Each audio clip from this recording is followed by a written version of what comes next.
perseverance and dedication. It is both an ending and a beginning, the closing of one chapter and the opening of one another, filled with greater challenges and opportunities. Today stands as a testament to the unwavering pursuit of knowledge, knowledge that empowers individuals to embrace opportunities and overcome life's obstacles with courage and determination.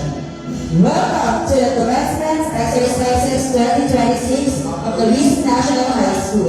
We will hear Filipino graduates prepared to lead with competence and character. As we begin this presentation, let us first witness the most anticipated part of this celebration, the processional of graduates. With pride and great joy, let us welcome the candidates for graduation for academic year 2025-2026, together with our loving and supporting parents as they march towards the venue.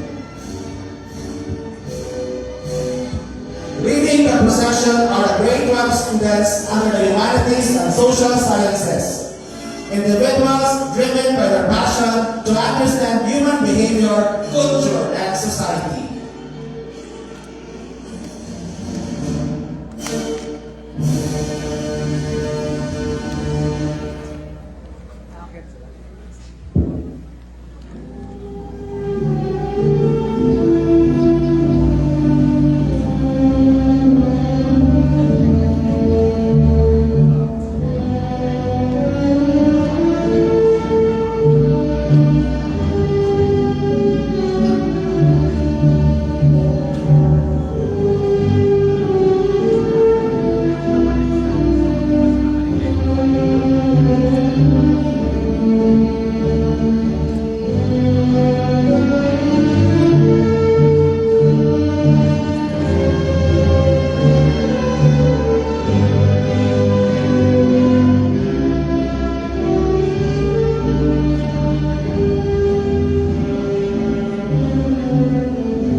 They are followed by science, technology, engineering, and mathematics track, composed of highly motivated learners committed to innovation, discovery, and problem solving.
Completing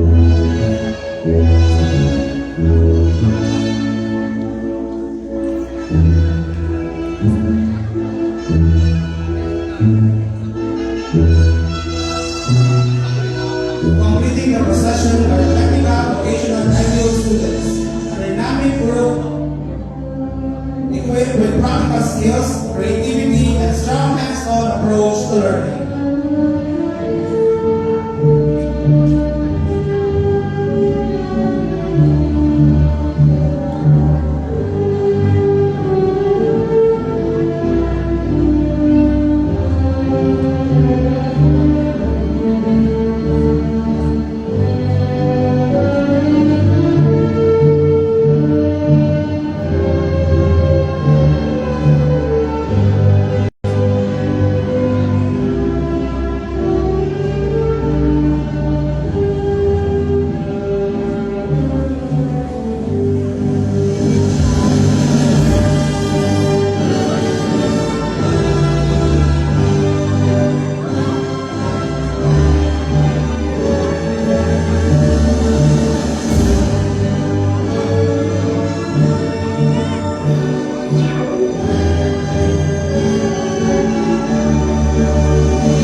faculty members and staff who have consistently demonstrated exceptional dedication and perseverance in the noble profession of teaching. Walking alongside them are distinct members of the administration led by our distinguished school principal, Ma'am Sonia D. Tejada, together with our esteemed guests, with Ma'am Maria Jean P. Mayo, Head Teacher 3, and the rest of our dedicated faculty and non-teaching staff, whose leadership and guidance continue to inspire excellence in our institution. Let us give them a round of applause.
We request the honor of your attention and kindly ask everyone to rise for the singing of the Philippine National Anthem to be conducted by Raven Janica Cardoto, Humanities and Social Sciences Academic Excellence Award. Bugay! Kamay!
Banda! Baba!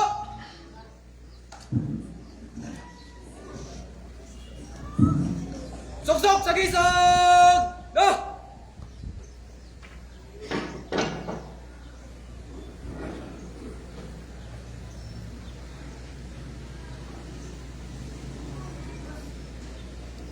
Palumbalik!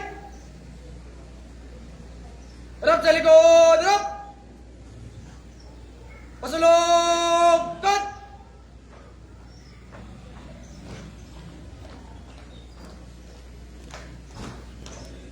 Following the national anthem, let us bow our heads in reverence for the invocation to be led by Chevy Joy Xavier, Science, Technology, Engineering, and Mathematics Academic Excellence Awardee, invoking blessings for the success and guidance of our graduates.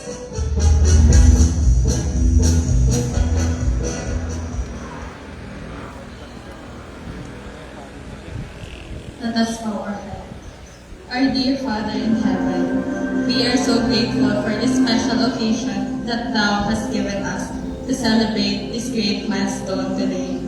We thank Thee for all Thy blessings and for the people that Thou hast sent to support us throughout our journey until we reach this day, especially to our dear parents, teachers, and friends. Heavenly Father, we are grateful for Thy love and unwavering guidance while we gain knowledge and skills throughout our studies. We are also thankful for the challenges and experiences that we have gone through, for they have strengthened us and helped us grow. As we humbly bow our heads, we ask Thee for Thy blessings as we embark on our new journey. We pray to please always protect each and every one of us, as well as the people who surround and support us. We love Thee, Heavenly Father. In Jesus' name we pray. Amen. The ceremony will continue with the singing of the Lepet Region 3 hymn and the Zambales hymn to be led by Michael Cano, Technical Vocational Livelihood Academic Excellence Awardee, Nicolay Abelon, Humanities and Social Science Academic Excellence Awardee, and Rhea Ann Ichon, Science, Technology, Engineering, and Mathematics Academic Excellence Awardee.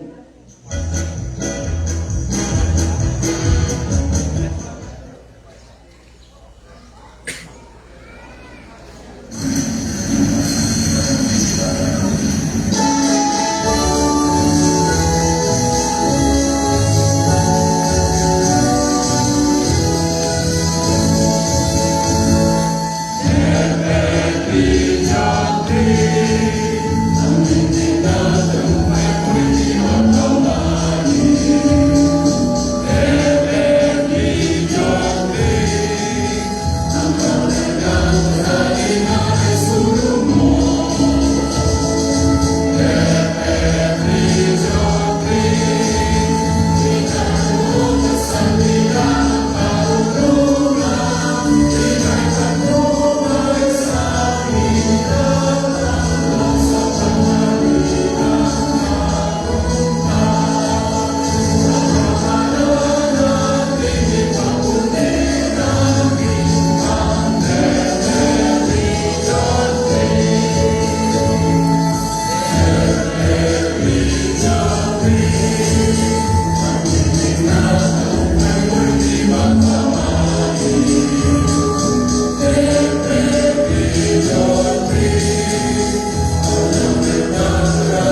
Thank you.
You may now be seated. Today is a truly momentous occasion, making the completion of a long and arduous journey defined by dedication, perseverance, and unwavering commitment. It signifies the conclusion of one chapter in a graduate's academic lives, and the beginning of another, even more challenging chapter in the pursuit of a brighter and more meaningful future. Another history slowly unfolds as we come to an end of the school year 2025-2026. It's been almost already that we have witnessed how these students prove their worth to become a member of this year's graduating. They showed power and enthusiasm just to survive this school year. It marks the conclusion of an educational journey and the commencement of another more uncertain and more difficult part of man's quest for a better life and future. Truly, today signifies the culmination of many years of hard work in the relentless pursuit of knowledge that will enable a person to embrace opportunities and take on challenges with clear vision and purpose. Before we continue with the ceremony, let us take a moment to express our sincere appreciation. In the first place, we extend our sincere gratitude to the parents and guardians who have provided unwavering support and encouragement and sacrifices. Your love, counsel, and trust in our graduates have been crucial to their voyage to success. We appreciate your entrusting us with their education and serving as their foundation of support. We also extend a warm greeting and sincere thanks to our dedicated faculty members. Your commitment to excellence, passion for teaching have shaped the minds and futures of our students.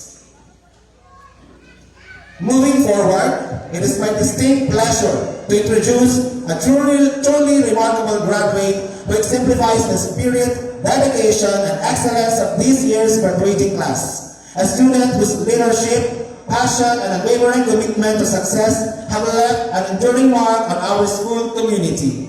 With genuine warmth, inspiring presence, and contagious enthusiasm, please join me in giving a heartfelt and resounding welcome to Valerie Jean Makunsay, Science, Technology, Engineering, and Mathematics Strand Academic Excellence Awardee with high honors to deliver the welcome remarks. Let us give her a round of applause.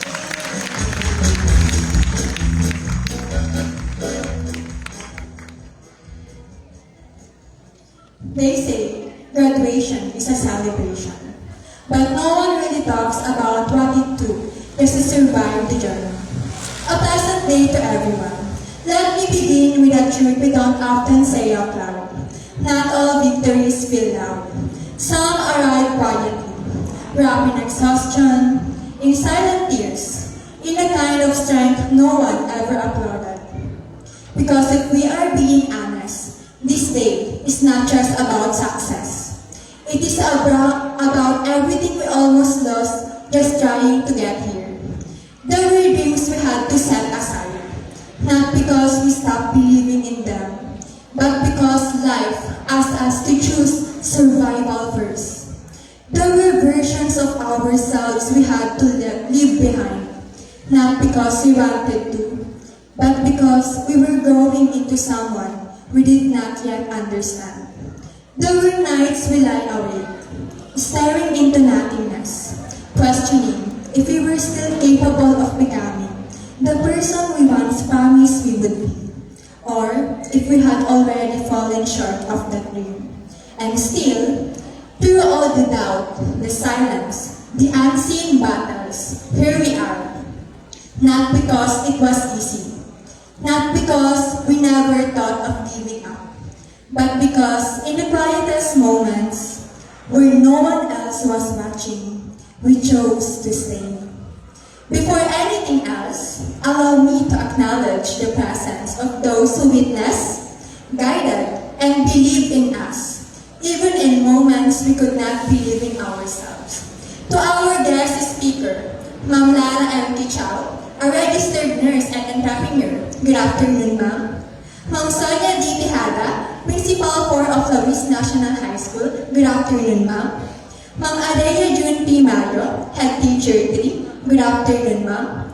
Ma'am Connie A. Peñalosa, our Public Schools District Supervisor. Good afternoon po. Dr. Grace P. Manalo, Education Program Supervisor for English, our District Monitoring Supervisor. Good afternoon po. To our teaching and non-teaching staff, our parents and guardians, our friends, our loved ones, and to my fellow graduates, welcome. Welcome to a day we once prayed for, cried for, doubted, and almost gave up on. Because the truth is, no one really talks about how heavy the journey can be. We talk about achievements, but not the anxiety behind them. We celebrate success, but not the fear of failure that followed us every single day. We admire strength, but not the moments we broke down in silence, trying to hold everything together.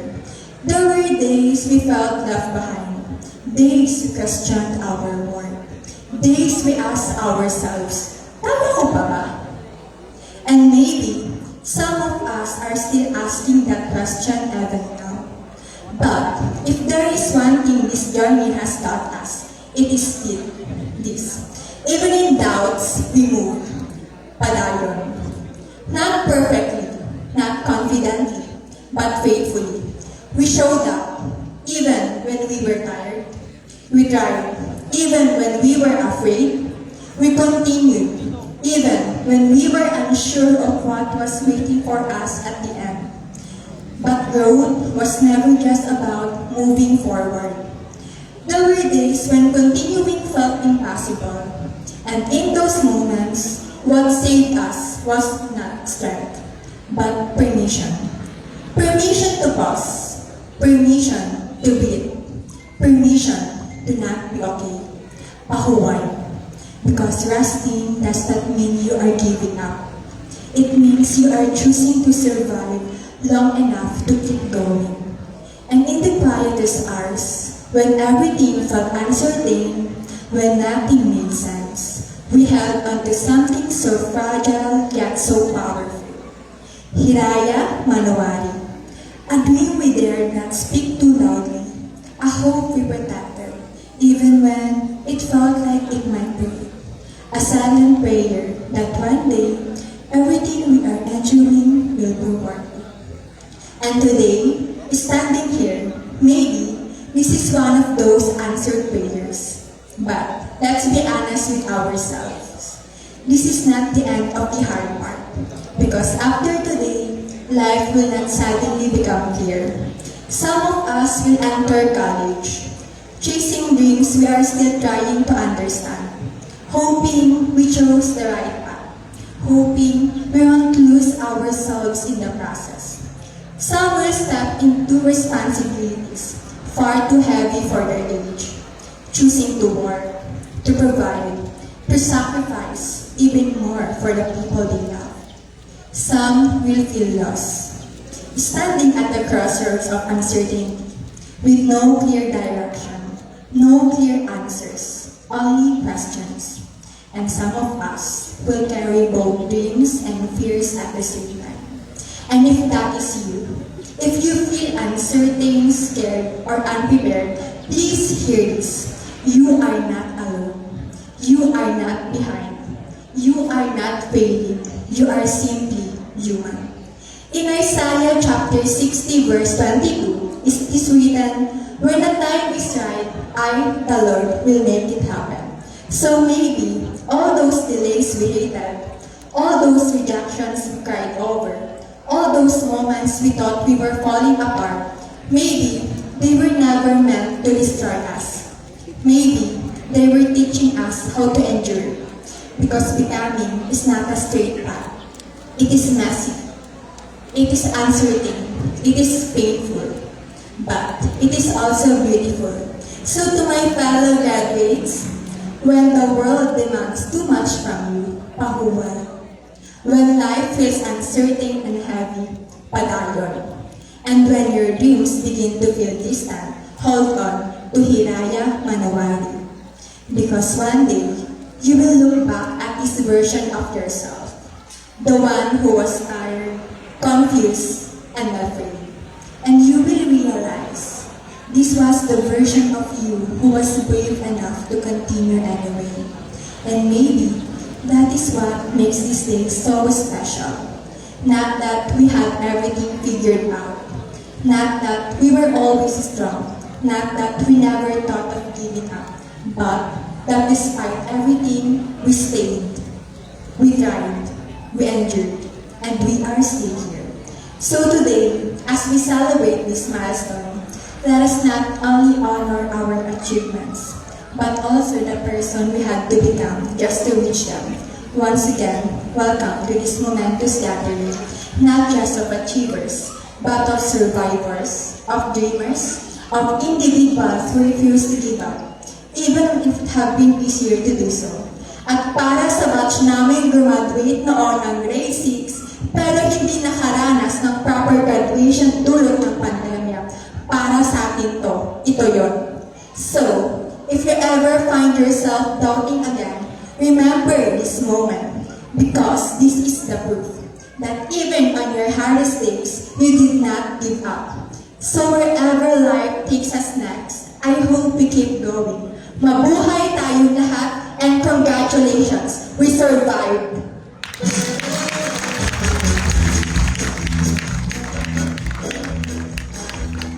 Thank you, Valerie, for that warm, heartfelt, and inspiring welcome address. Your words truly capture the spirit, dedication, and aspirations of the graduating class and set a wonderful tone for today's momentous celebration. Completing the required school days has not deterred our graduates from fulfilling the requirements of grade 12. Today, they stand before us, their faces beaming with pride and excitement, ready to receive the fruits of their hard work and dedication. So without further ado, may I call upon Ma'am Araya Jude P. Mayo, Head Teacher 3 of Luis National High School, to formally present the candidates for graduation.